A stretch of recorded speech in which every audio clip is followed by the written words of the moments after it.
Hello বন্ধুরা, আপনারা দেখছেন ডিজিটাল সবকিছু ইউটিউব চ্যানেল। তো বন্ধুরা, এবারে রাজ্য সরকার পুরুষদের জন্য নতুন এক প্রকল্প চালু করছে।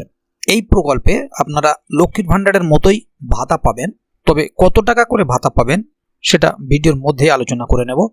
প্রকল্পটির নাম কি, অর্থাৎ পুরুষদের জন্য কি প্রকল্প, বা প্রকল্পটি ঠিক কবে থেকে চালু হবে, এর বয়সসীমা কত আছে বা যোগ্যতা কি আছে, কি ধরনের যোগ্যতা থাকলে এই প্রকল্পে আবেদন করতে পারবেন, এই সমস্ত বিষয়গুলি নিয়ে ভিডিওতে আলোচনা করব।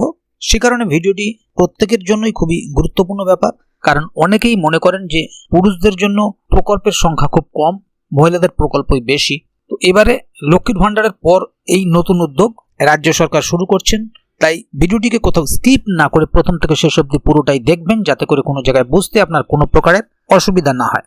এছাড়াও আপনি যদি আমাদের চ্যানেলে প্রথমবার হয়ে থাকেন তাহলে অবশ্যই চ্যানেলটিকে সাবস্ক্রাইব করে বেল আইকনটি প্রেস করে অল নোটিফিকেশনে ক্লিক করে দেবেন, যাতে করে আমাদের চ্যানেলে যখনই কোনো নতুন ভিডিও আপলোড হবে তা সরাসরি আপনার কাছে পৌঁছে যায়। তো চলুন দেখে নেওয়া যাক এখানে বিষয়টি ঠিক কি বলা হচ্ছে। এখানে দেখুন একটি আর্টিকেল প্রকাশিত হয়েছে, রাজ্য সরকার পুরুষদের জন্য নতুন প্রকল্প চালু করছে, লক্ষ্মীর ভান্ডারের মতোই ভাতা পাওয়া যাবে। পশ্চিমবঙ্গ রাজ্য সরকারের পক্ষ থেকে চালু করা লক্ষ্মীর ভান্ডার প্রকল্প মহিলাদের আর্থিক সহায়তা প্রদানের জন্য একটি বড় পদক্ষেপ। এই প্রকল্পের আওতায় রাজ্যের মহিলারা প্রতি মাসে 1000 টাকা এবং 1200 টাকা করে আর্থিক সহায়তা পান। তবে এই প্রকল্পে শুধুমাত্র মহিলাদের জন্য ভাতা দেওয়া হয়। এই নিয়ে দীর্ঘদিন ধরে পুরুষদের মধ্যে থেকে অভিযোগ উঠে আসছিল। এবার পুরুষদের জন্য সুখবর আসতে পারে। রাজ্যের 2025-26 অর্থবর্ষের নতুন বাজেট অর্থাৎ 12ই ফেব্রুয়ারি মুখ্যমন্ত্রী মমতা বন্দ্যোপাধ্যায় পুরুষদের জন্য একটি নতুন ভাতা প্রকল্পের ঘোষণা করতে পারে। তো বন্ধুরা, এবার দেখে নেব পুরুষদের জন্য কি প্রকল্প। সরকারি সূত্রের খবর অনুযায়ী রাজ্য সরকারের পরিকল্পনা রয়েছে এমন একটি প্রকল্প চালু করা হবে, যার মাধ্যমে বাড়ির পুরুষরা প্রতি মাসে ভাতা পাবেন। এই প্রকল্পের মূল উদ্দেশ্য হল যুব সমাজের বেকারত্ব দূর করা এবং কর্মসংস্থানে আরও উৎসাহিত করে তোলা। শোনা যাচ্ছে প্রত্যেক মাসে বেকার যুবকদের জন্য নির্দিষ্ট ভাতা ব্যাংক অ্যাকাউন্টে দেওয়া হবে, তবে এই প্রকল্পে কত টাকা বরাদ্দ করা হবে তা এখনো স্পষ্ট নয়। লক্ষ্মীর ভান্ডারের পর এবার নতুন উদ্যোগ। লক্ষ্মীর ভান্ডার প্রকল্পের মাধ্যমে রাজ্যের মহিলারা সরাসরি আর্থিক সাহায্য পান। এই প্রকল্পের সাফল্যের জন্য এবার রাজ্য সরকার পুরুষদের জন্য নতুন ভাতা প্রকল্প চালু করতে পারে বলে ধারণা করা হচ্ছে। সংবাদ সূত্রে জানা যাচ্ছে বেকার যুবকদের জন্য নতুন এই প্রকল্পের মাধ্যমে সরাসরি ভাতা প্রদান বা কর্মসংস্থানের সুযোগ তৈরি করে দেওয়া হবে। বিশেষজ্ঞদের মতে রাজ্য সরকারের এই পদক্ষেপ বিধানসভা নির্বাচনকে মাথায় রেখেই হয়তো করা হচ্ছে। তো বন্ধুরা, এবারে দেখে নেব কত টাকা পাবেন পুরুষরা।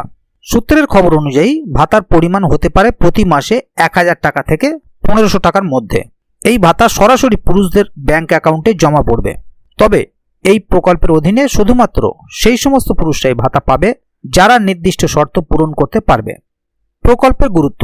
2026 সালের বিধানসভা নির্বাচনকে সামনে রেখে রাজ্য সরকার মানুষের মন জয় করার জন্য এই প্রকল্প চালু করতে পারে। বিশেষত যুব সমাজের মধ্যে এই প্রকল্প রাজ্য সরকারের জনপ্রিয়তা আরও বাড়িয়ে তুলতে সাহায্য করবে। 12ই ফেব্রুয়ারির বাজেটে মুখ্যমন্ত্রী মমতা বন্দ্যোপাধ্যায় পুরুষদের জন্য বিশেষ কোনো প্রকল্প ঘোষণা করবে কিনা তা এখনও সঠিক বলা যাচ্ছে না। তবে যদি এমন কিছু প্রকল্প চালু করা হয় তাহলে যুব সমাজের জন্য এটি একটি বড় সুযোগ হতে পারে। তাহলে বন্ধুরা, বুঝতেই পাচ্ছেন এখানে বিষয়টি ঠিক কি বলা হলো। প্রকল্পের ভাতার পরিমাণ 1000 থেকে 1500 টাকার মধ্যে হতে পারে। তবে এ বিষয়ে সরকারিভাবে কোনো ঘোষণা করা হয়নি। আশা করা হচ্ছে আগামী বাজেটে এরকমই প্রকল্পের ঘোষণা করা হতে পারে, বা এরকম প্রকল্পের ঘোষণা করা হলে যুব সমাজের জন্য একটি বড় সুযোগ হতে পারে। তাই এ বিষয়ে যদি আগামী দিনে আরও কোনো নতুন আপডেট আসে তাহলে অবশ্যই আপনাদেরকে এই চ্যানেলের মাধ্যমে জানিয়ে দেওয়া হবে। সেই কারণে চ্যানেলটিকে সাবস্ক্রাইব করে অবশ্যই চ্যানেলের সঙ্গে থাকবেন, যাতে করে এ বিষয়ে আগামী দিনে আরও কোনো আপডেট আসলে তা সরাসরি আপনাদের কাছে পৌঁছে যায়।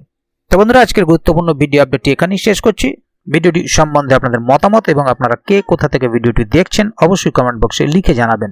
ভিডিওটি ভালো লাগলে অবশ্যই একটি লাইক দেবেন এবং বন্ধুদের জানার সুবিধার্থে ভিডিওটিকে শেয়ার করবেন, যাতে তারাও বিষয়টি সম্বন্ধে জানতে পারে। ভিডিওটি শেষ পর্যন্ত দেখার জন্য অসংখ্য ধন্যবাদ। আবার দেখা হবে আগামী ভিডিওতে। ততক্ষণ পর্যন্ত ভালো থাকুন, সুস্থ থাকুন। ধন্যবাদ।